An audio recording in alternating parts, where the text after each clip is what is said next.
श्री इम्तियाज जलील जी। अध्यक्ष महोदय, 14 सितंबर 1984 को जब हमने द फैमिली कोर्ट्स एक्ट बनाया तो उसका मकसद ये था कि हम कंसिलिएशन के ज़रिए, यानी कि हम बातचीत के ज़रिए, समझौता के ज़रिए मामलों को निपटा सके। ये एक्ट 1984 में बनाया गया था। आज तकरीबन 40 साल के बाद अगर हम सब ये सवाल करें अपने आप से कि क्या ये एक्ट बनने के बाद हमने इस एक्ट के ज़रिए फैमिली कोर्ट में जितने भी मामले आए हैं उनको इंसाफ दिलाने के अंदर हम कामयाब हुए हैं, तो दुर्भाग्यवश मैं ये कहना चाहूँगा कि हमारा जवाब नहीं होगा।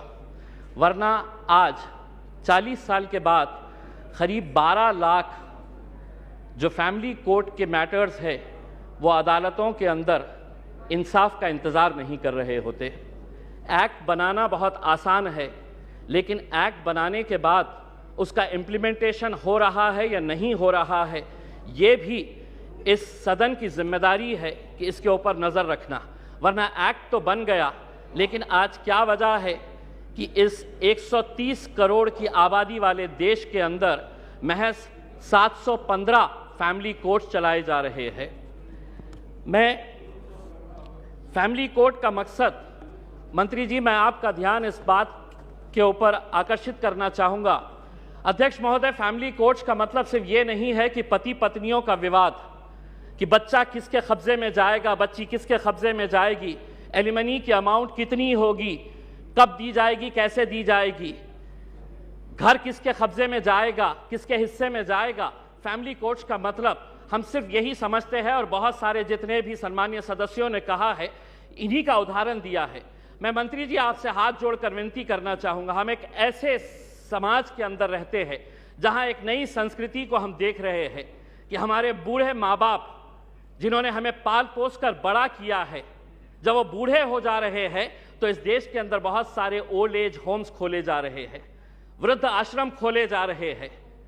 क्या इनके लिए कोई कानून है कि जिन माँ बाप ने अपने बच्चों को पाल पोस कर बड़ा किया है, जब वो बूढ़े हो गए, बच्चे की शादी हो गई, तो बहू को माँ बाप पसंद नहीं आ रहे, अपने सास ससुर पसंद नहीं आ रहे, बेटा अपने माँ बाप को बोझ समझ रहा है, और एक दिन दोनों बेटा बहू अपने बूढ़े माँ बाप को उठाते हैं, ले जाते हैं, और जिस तरह घर का कचरा उठाकर हम बाहर फेंक देते हैं, तो हम उन्हें ओल्ड एज होम में ले जाकर छोड़ दे रहे हैं। मैं तमाम सदस्यों से हाथ जोड़कर विनती करना चाहूंगा, मैं भी दिवाली के वक्त औरंगाबाद के मेरे चुनावी क्षेत्र के एक ओल्ड एज होम में गया था। मंत्री जी, हैरानी हुई वहां पर देखकर कि एक रिटायर्ड जज वहां पर उस ओल्ड एज होम में है।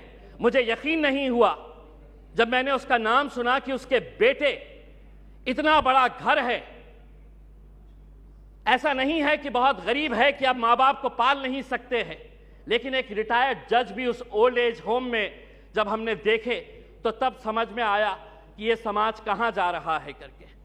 तो ऐसे लोगों के लिए क्या कानून होना चाहिए? फैमिली कोर्ट के जरिए पति पत्नियों का विवाद तो जो है ये जिंदगी भर चलता रहेगा, इन्हें भी इंसाफ मिलना चाहिए, लेकिन वो बूढ़े माँ बाप कहां जाएंगे?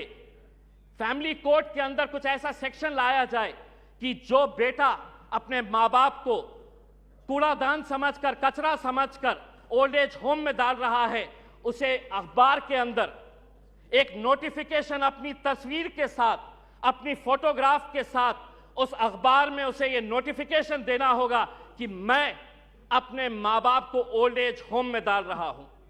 ऐसे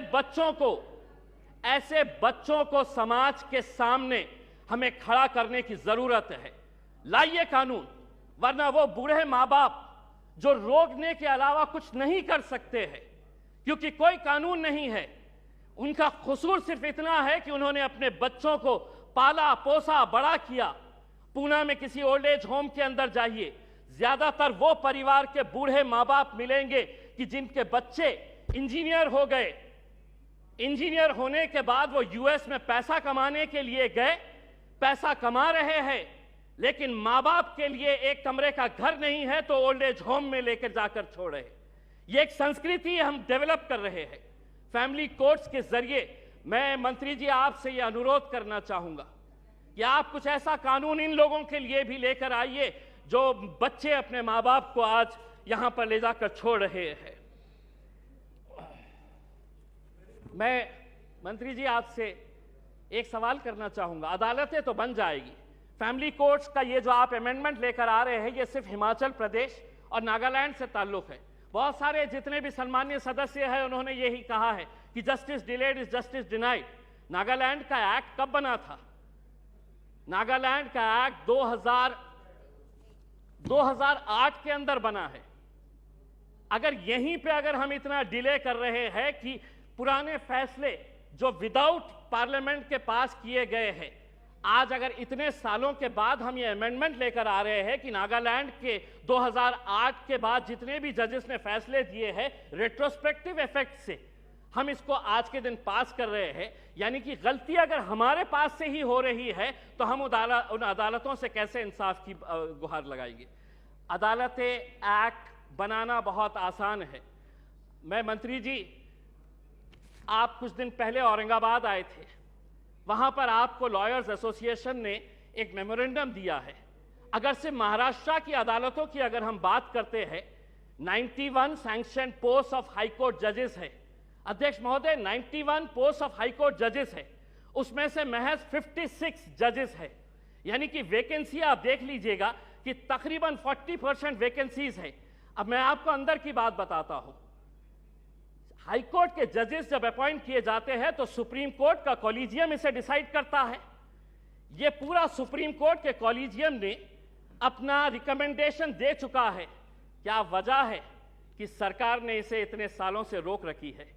क्यों नहीं आप, अगर ये मानते हैं, सभी लोग कह रहे हैं कि पेंडिंग केसेस है, तो सरकार की क्या मजबूरी है कि हाई कोर्ट के जजेस जब सुप्रीम कोर्ट कॉलेजियम ने रिकमेंडेशन भेज चुका है तो सरकार क्यों रोक रही है? हम भी जानते हैं, विपक्ष अच्छी तरह से जानता है कि क्यों रोका जा रहा है करके, लेकिन आज जब आप जवाब देंगे तो हम उम्मीद करेंगे कि आप इन फैमिली कोर्ट्स के अलावा, क्योंकि आज आप एक्ट तो अपने आंकड़ों के जरिए पास कर लेंगे, लेकिन सिर्फ इमारत बनाने से इंसाफ नहीं मिलेगा।